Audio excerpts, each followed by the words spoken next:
A gentle howl rolls along the vast vacant land. What few trees stand here, bow and buckle to its will. The wild grass sings its every praise. It heralds a nip of cold, and with it a flutter of clicks. The winds carry dust, and the dust carries death. It's been decades since the last gunshot rang out. There's just not enough to fight over anymore. Yet even after all this time, the weapons of old still leach their poison. Xyla knows that they'll keep doing so for a good while longer than she, or anyone else, cares to live. Good thing she's got a suit then. It's a cumbersome thing, heavy, suffocating, and unfathomably sweaty. She can't see even half as well as she would without it, and her dexterity suffers even worse than that. It's isolating, depressing. It renders the whole world mute and deaf, every little facet of the world translated through layers of rubber and canvas. She cannot feel the cold nip of the air on her skin, nor hear how it sinks through blades of grass. She cannot feel the distinct texture of the subtly damp ground through the thick steel-toed boots bound to the suit, and she cannot even feel her own heartbeat against her chest with all the rubber that entombs her. Yet she wouldn't trade it for the world. It's the only thing that keeps the poison out, and the allure of fresh air loses its luster once you learn just how harsh it stings going down. She can still faintly taste metal with every swallow since the time she succumbed to that allure. The view from the crest of the hill she stands upon is a tortured one.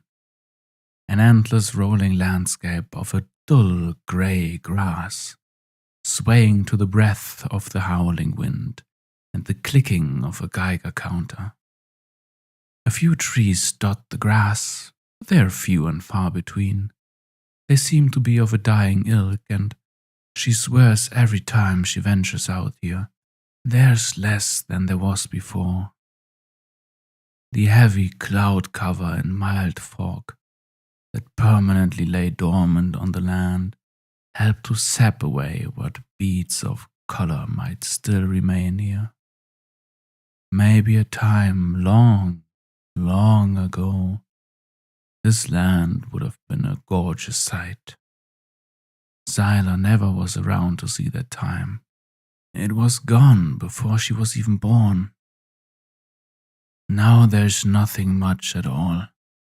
A landmark here or there, a bit of shrapnel, a long, picked-over carcass of a felled thing of steel with wings the size of houses, and now disemboweled engines that could swallow a person whole. Apparently, those things used to take to the skies back when the world still felt excess as an emotion. That, too, ended long before Xyla came to be. The only other detail that stands out amongst the depressed painting is their halfway point. A felt mech that's been laying here since the war, yet still stands to be the tallest thing for miles. There's nothing in the girl's metal body anymore, apparently from the last dying marks of paint on the armor. It was notable enough to hold a name at some point. Something that starts with a G, but the rest is more or less lost to time between scratches, flaking, and torn apart panels. Today, she's just a waypoint along the path to their actual destination. "How's the view up there, Xy?" The words of her companion are choked on the wind, muffled by her own thickly insulated rubber suit. Fancier crews have the luxury of portable radios to overcome that hassle. They are certainly not so lucky. It's a treacherous thing, being out in the wastes. A lot of people go out and never come back. That's why they always go in pairs. But being honest, Sala doesn't think most of the deaths are accidents. She reckons that they simply realize how little there is to head back to. It's great, Kira. Beautiful. Her voice strains, ragged and coarse, with a throat torn half to hell by the wastes. Kira's eyesight never was the best.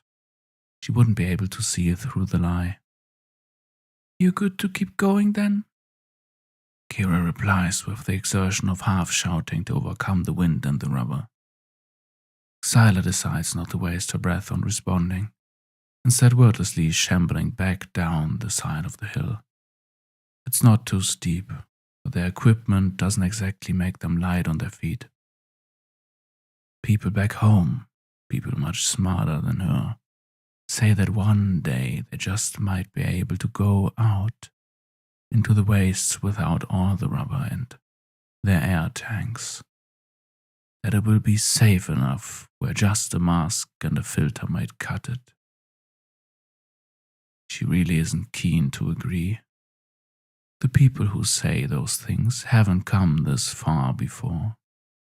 Sure, the radiation that's baked into the earth itself is the biggest threat. There's much more to it than that. The land itself is scarred, haunted. It's a place that she can tell doesn't want them or anyone here.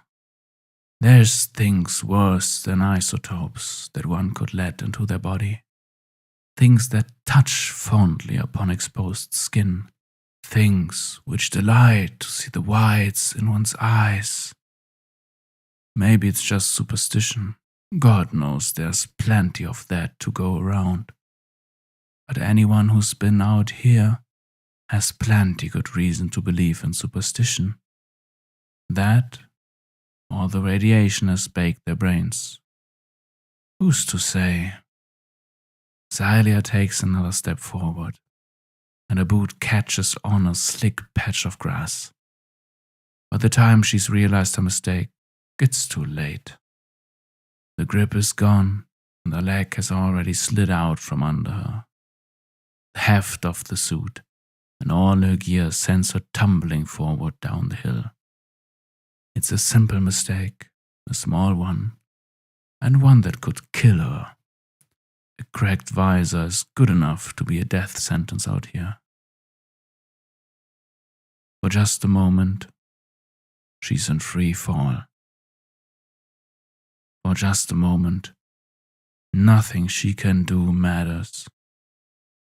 Until she thumps straight into Kira, sending them both to the dirt. With a small thud, Xyla lands atop her companion like a cushion for a fall. Mercifully, it seems like neither one of their mask visors have broken, and no hiss of air signals a leak anywhere from their heavy, insulating suits.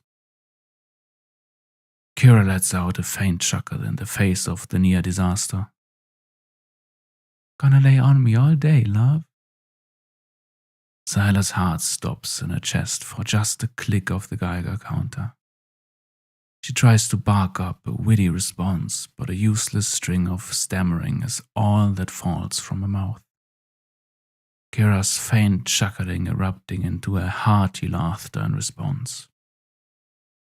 She rolls off of her companion's chest after a moment, awkwardly rising to her feet a beat too fast, with a spot of lightheadedness to boot, and turning away to hide her blush. Kira's laughter only growing more ragged with every passing moment.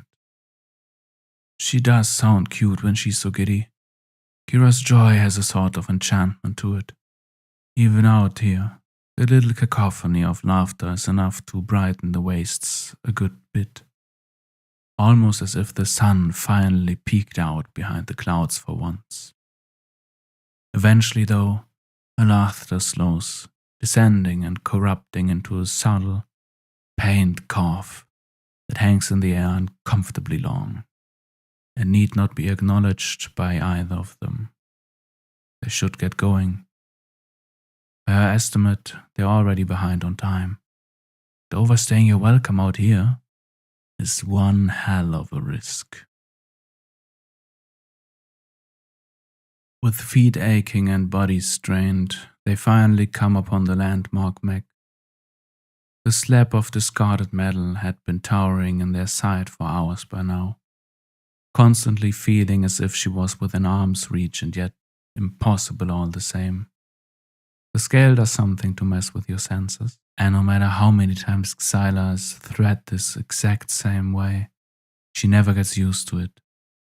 The carcass has long began to topple and sink into the dirt, and every time they visit her, she shrinks a little bit, partially from the land reclaiming her, and partially from other scavengers plucking the bones off one by one. Yet even in a diminished state, the mech is more impressive than just about anything Xyla's ever seen. To think that this was just one of millions like it. She shudders at the thought. They say that if you head up to the cockpit, you could still feel the pilot's breath on your skin through your suit. Still feel a warm touch on the controls. Xyla's never gone to check, and so long as she lives, she won't let Kira test it either. Even just standing in the shadow of the towering beast is enough to send a wave of goosebumps across her skin. Hell, the air inside her sealed suit starts to grow terrifyingly chilly, as if a leak sprung, but the pressure remains solid and she doesn't taste the acrid sting of the wastes on her breath. The carcass just has that sort of quality to her. Kira strides past Xyla with a confidence, clambering up a slanted pile of metal plates and nestling into a cubby in the side of the body some meters up. At one point, the opening bore suit of wiring meant for God knows what, but it's since been picked clean. Now, it's just Kira's favorite ledge to rest atop. Xyla hates it when she does that. It's terribly dangerous.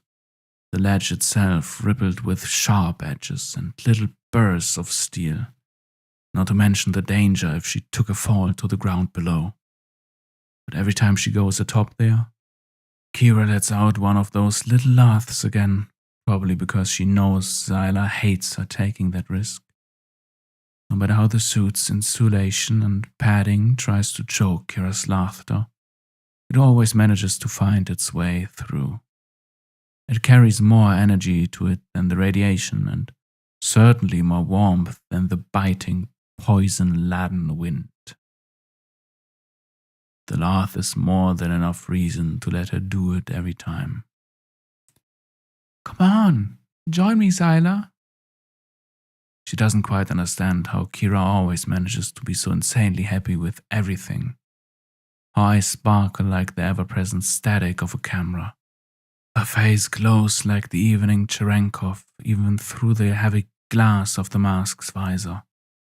For her, anything is worth it, no matter how foolish. Xyla stumbles up the side of the plucked scabs of steel with bulky padded gloves fumbling around awkwardly in search of any handhold. Just barely avoiding a sharp bit that sticks out, she finds purchase with some endeavor and hoists herself up onto the ledge alongside her companion. She leans in against Kira, their suits serving to put half a foot of distance between their bodies even still. But the sensation is delightful all the same. Just having someone to lean on is a luxury. No matter if Kira's suit makes her feel as cold and alien as the metal they're both sat atop. The view from the ledge is an improvement on the one from the hill. It's a bit higher off a vantage point, allowing the vastness of the landscape to sink in. Still, there's not much to see through what bits of her visor doesn't get clouded with the fog from her breath. There's hills to the east, and a few less to the west.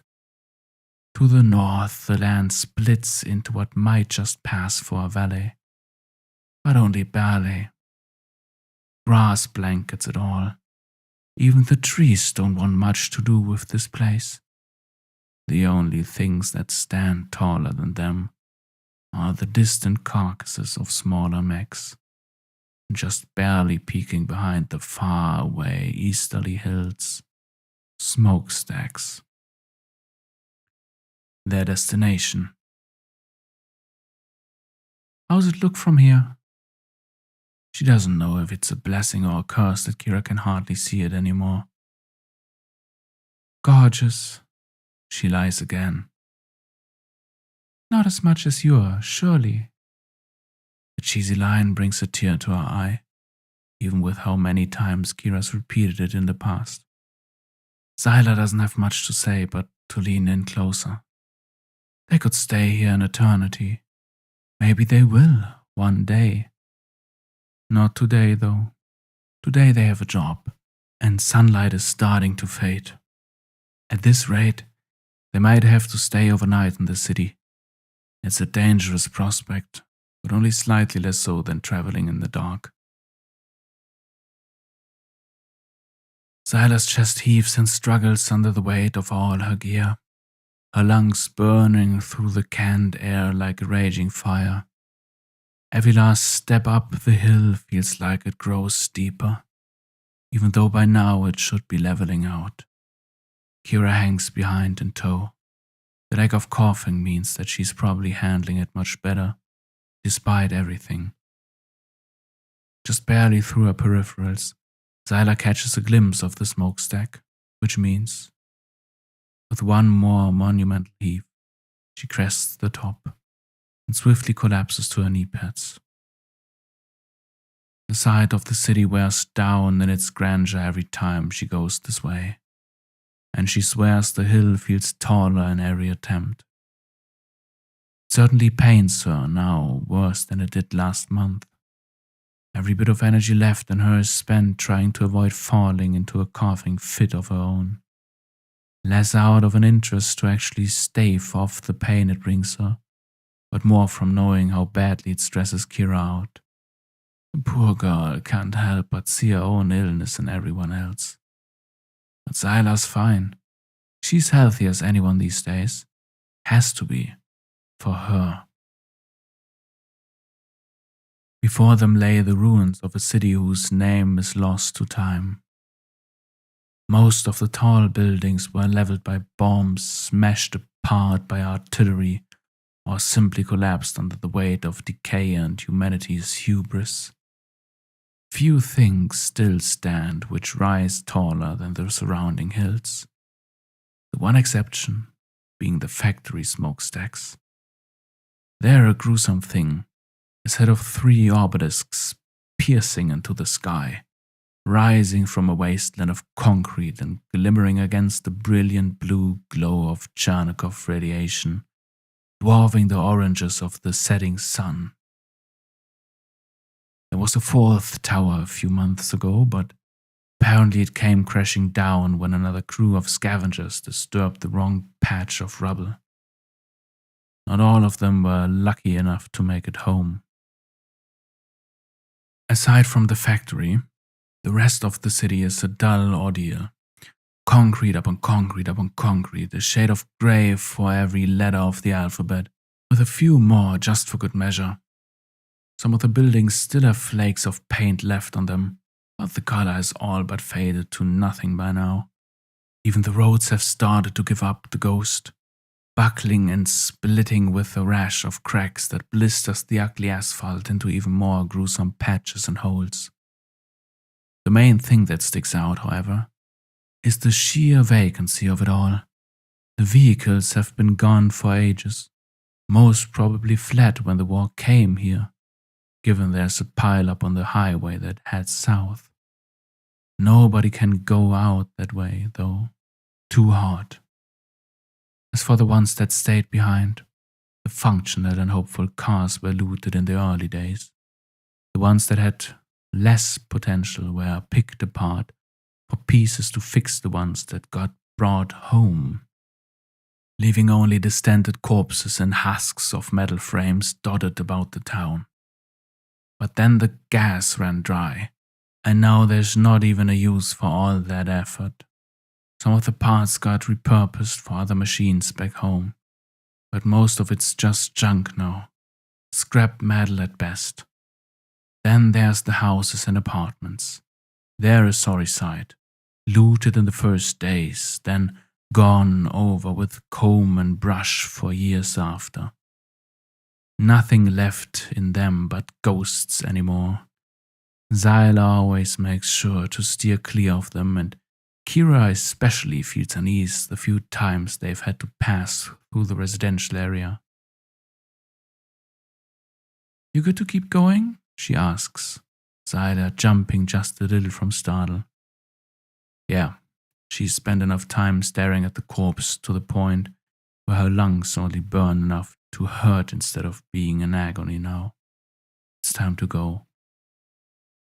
The descent down the hill is a smaller effort, at the very least, the blue glow of the setting sun giving them plenty of light on the way down.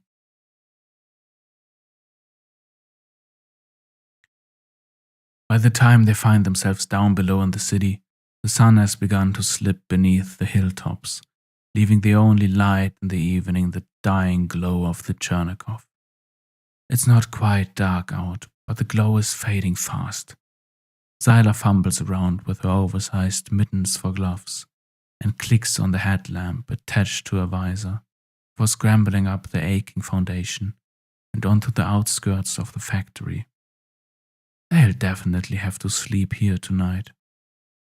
The city is a decidedly different feeling up close. Every trip they take, it still startles her just how strange it all seems compared to at the top of the hill. Up there, the details are lost. All that she can feel or see is the vast, sprawling nothing of it all. The cold, uncaring concrete and the cruelty of a world left to die. But down here it's different. Personal. The small details are all that Zyla can really focus on, since she has to keep her eye on the ground in front of her at the threat of tripping on any loose debris.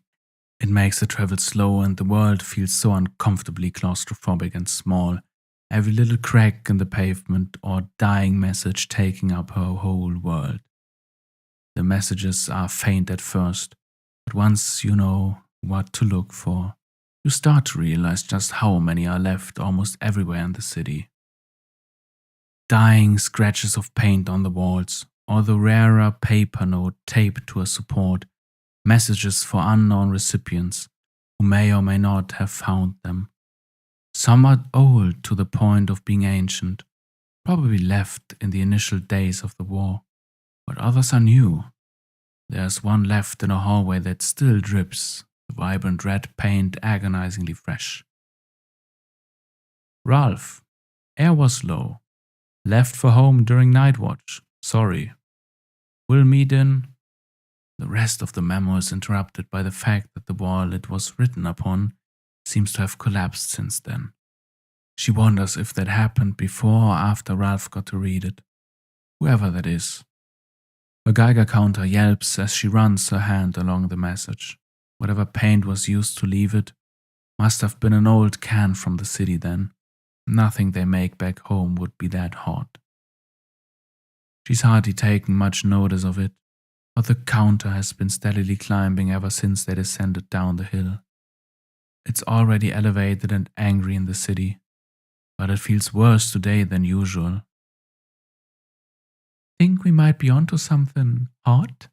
asks Kira, the sudden noise throwing Zyla for a horrible startle. She'd been awfully quiet for the last hour or so. What? "You're watching the rats like a hawk, silly. It's high, right?" "Certainly seems that way. It's nothing dangerous yet. Certainly nothing that the suits can handle. But it's enough to pique her interest. Maybe the last group of scavs through here unearthed something big and left it behind for God knows what reason. But hey, one man's trash and all that. Radiation means heat, and heat means energy. And energy is a hard thing to come by these days." As they walk past another opening in the wall, her counter suddenly screams like wild for a moment before dropping back to normal.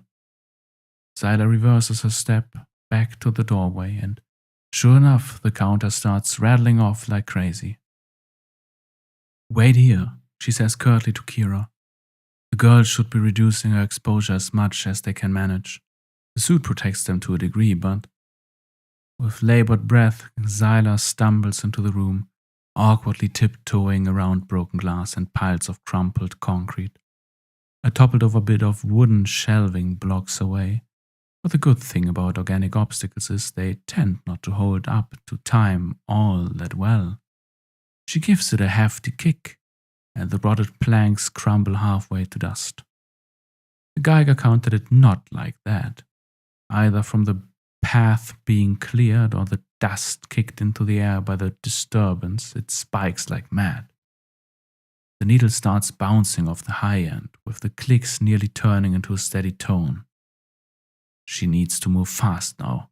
Even behind the suit, every second spent here is probably a month or so that she's losing. Assuming she lives that long, granted. The mounting dread of the Geiger counter doesn't help her exploration.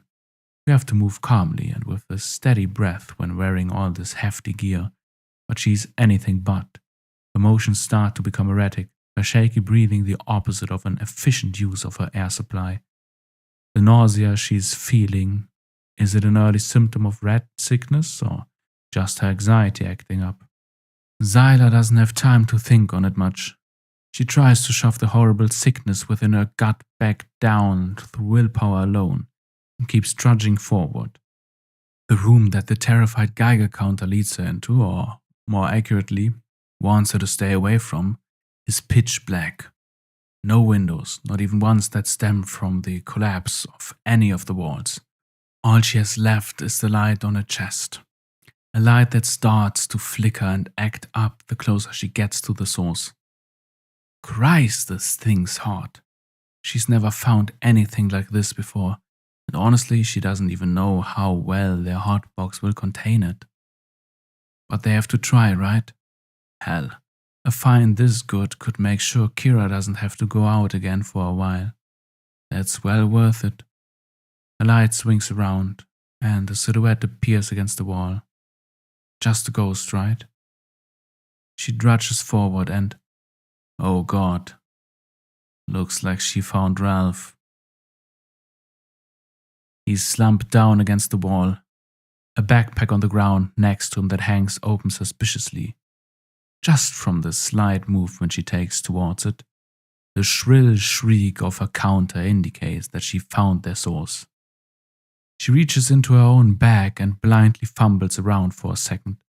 Her damnable triple-layered gloves finally manage to find the tongs that she keeps tucked away for this exact purpose. They're no salvation, but even the small bit of distance they put between her and the salvage will help. Or at least they say. She knows it won't help enough, not for something this hot. God only knows what it even is. With the tongs, she gently pries open the bag. A small metal cylinder tumbling out of it, and the counter makes a sound the likes of which she's never heard, and one she hopes to God that she'll never hear again. A wrist-mounted dosimeter blares out an alarm to let her know that she's breached her already dangerously high exposure limit. She'll have to manually reset it before they get home, or the quartermaster will give her hell for exceeding it. She can't think about what the implications are of such a dose. She's broken it a few times before, but only just barely on the way back home. Never so soon. Even then, she was hurling her stomach up for days. She can't worry about it. Not now, she has to move. Zara grabs the cylinder and starts to turn to leave, and her light just barely finds a path into Ralph's suit visor. Even from the tiny glimpse that she's afforded, it's horrifying. The skin on his face is peeled away and melted off. The suit holds no man, only a mangled mess of chemicals in the rough approximation of one. It makes everything she's got to stop herself from painting the inside of a suit with her bile. Hopefully he died in his sleep. Position he's in tells her he didn't. The airtight nature of a suit keeps whatever nightmarish smells permeate the room outside at the very least. With one free hand, she reaches again into her bag to grab the containment unit and… Fuck! Kira must have the box. Trying to run is a foolish thing in a suit like this, but there's little point in taking it slow. She retracts her steps with a borderline inhuman vigor, and she feels like she could outrun a bullet. In truth, she is hardly moving any faster than a brisk jog, but with obstacles and equipment like this, she's practically a god for even achieving that. Thankfully, her memory of the direction seems to hold fast, her route back out, one that is now simpler for having cleared the detritus out of the way when she went in. In a second, she's back to the main hall. Kira! Box, now! Kira scrambles up from her position laid down atop a random slab of concrete strewn about the open floor of the next room over and fishes through her bag. The tone in Zyla's voice, combined with the screaming of her Geiger counter, conveys the urgency of the situation pretty well. Her companion takes the hot box off her back and slams it on the slab, quickly opening it for Zyla before retreating to get as far away from the salvage as she can. With the last little bit of adrenaline still in her body, Zyla practically throws the sauce into the box before discarding the tongs to the side and fastening the hefty lid shut. Both of their Geiger counters still agonize over the sheer proximity to the lead container, but not quite so strongly as before. Zyla feels the rush of energy start to fade, and she collapses to her back against the wall, sliding down until she's sat in much the same position that Ralph was. That hot, huh? Kira asks.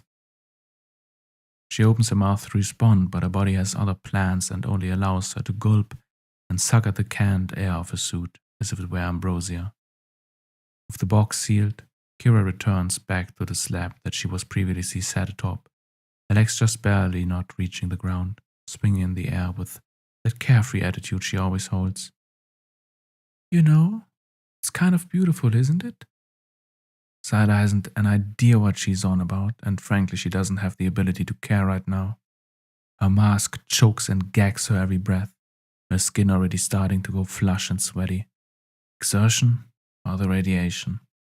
It's probably too soon for it to be the latter, but all that energy, all that power, continues Kira as she slides up closer to the hot box, while Zyla slumps even lower against the wall.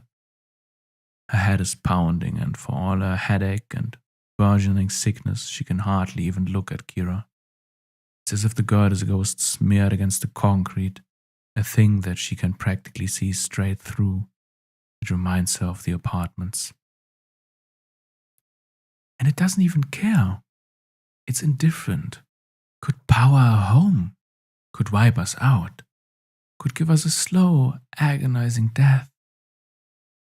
Through gaps in the mounting delirium overtaking Zyla's mind, she notices a subtle hint in Kira's voice. A tone that she carries only when they're at home, in bed together. A ragged breath on the exhale, a shudder on every word. What's she playing at?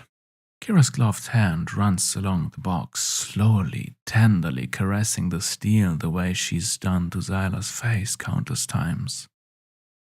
It's a wonder, isn't it, Xai? Kira undoes the latch. Immediately, Zyla can hear a Geiger counter start to climb, but curiously, Kira's makes no sound at all. Did she turn it off? Through labored breathing, Zyla finally managed to respond. The hell are you doing? She can't even see Kira's face behind the visor from here with all the darkness in the room. The windows to the outside now only harbor an inky blackness. Night has fallen, they'll have to stay here, just like Ralph and his unknown companion did. Kira slowly reaches a glove into the box and withdraws the source. Whether or not Kira's counter is turned on, Zyla wouldn't even be able to hear it over her own rattling of 100 clicks a second. She's so warm, Xai. Enough. Zyla's not going to let Kira just irradiate herself to death from whatever horrible delusion has crept into her. She's heard of scavs losing their minds out in the wastes. Seen it a few times too. The radiation does something to your head. It's not going to happen to Kira. She staggers to her feet, taking a stumble as she shuffles across the room. Her legs lag behind her brain, setting in exhaustion from the early excitement or the beginning of nerve damage. Put it back, Kira. Kira lets out one of those laughs of hers again. Zyla doesn't have a smile to give in response. Kira, just put it back in the She's cut short by her companion. Hold her. The insanity of the statement stuns her. She already took God knows how much of a dose just retrieving the thing. Now Kira wants her to hold the source? What the hell's wrong with you?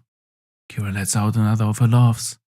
This time it sounds less like an earnest rendition and more like a replayed recording. The cadence hangs exactly the same, and she'd swear it cuts short at just the same time as it did last time. Doesn't sound like how a person sounds, only a reflection of one. Before Zyla can interrogate her further, Kira uses her other hand to grab Zyla's wrist and flatten her palm out. In the blink of an eye, she shoves the source into Zyla's now open hand. It's warm, really warm, even through the heavy triple-layer gloves that normally render the whole world as feeling dull and alien. She can still feel the heat coming off of the source. It radiates out, bearing with it the subtlest orange glow from the little metal cylinder. The heat is soothing, if nothing else. It's not overpowering, not behind the gloves. It reminds her of how Kira's breath feels against her flesh. When they are laid bare and exposed together, conscious memories of time spent gathering warmth around a trash fire, of the few times when they have enough power for a heater. You never realize just how much you miss the warmth until you feel it again.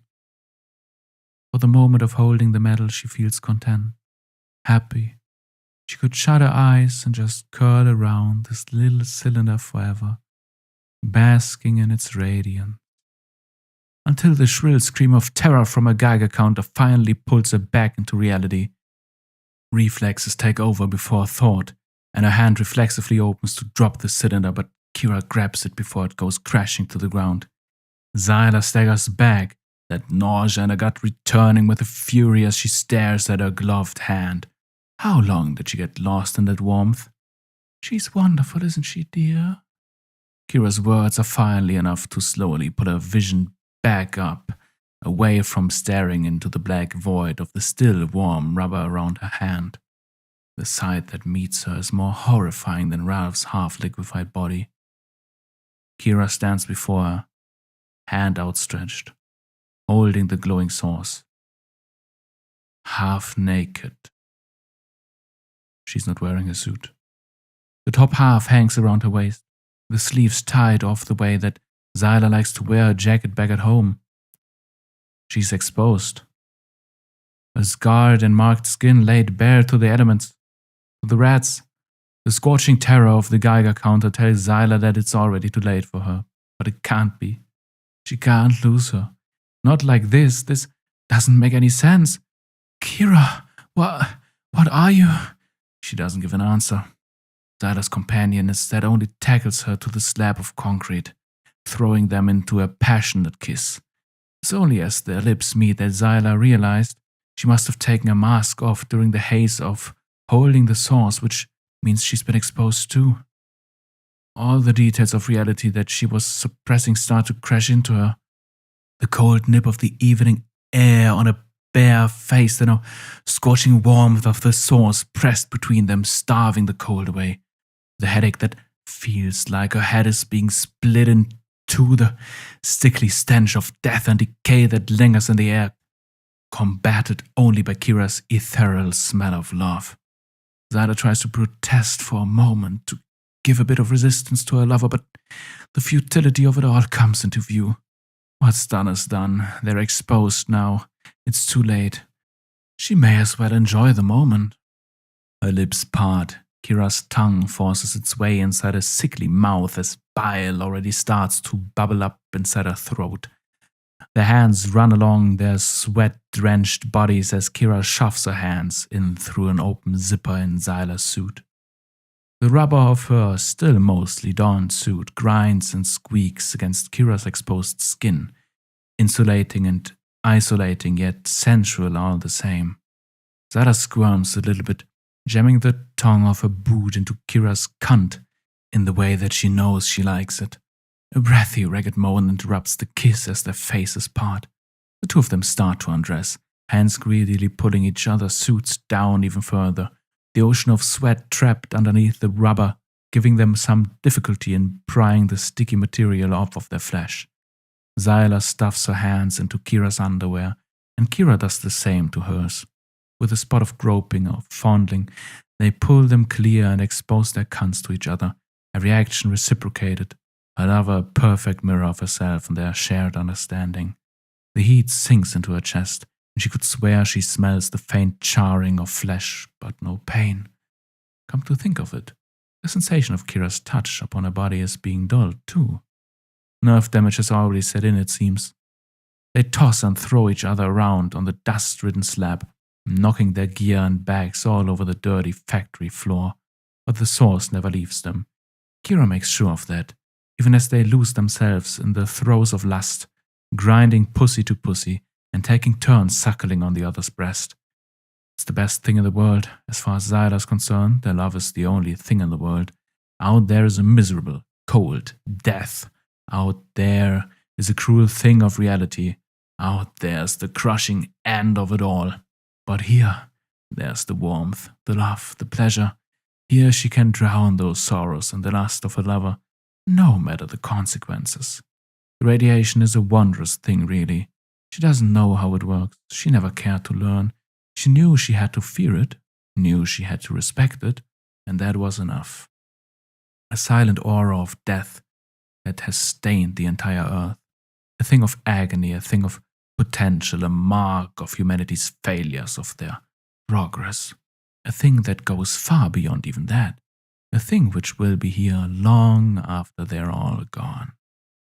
Kira grabs the little cylinder and shoves it between their two stuck-together cunts.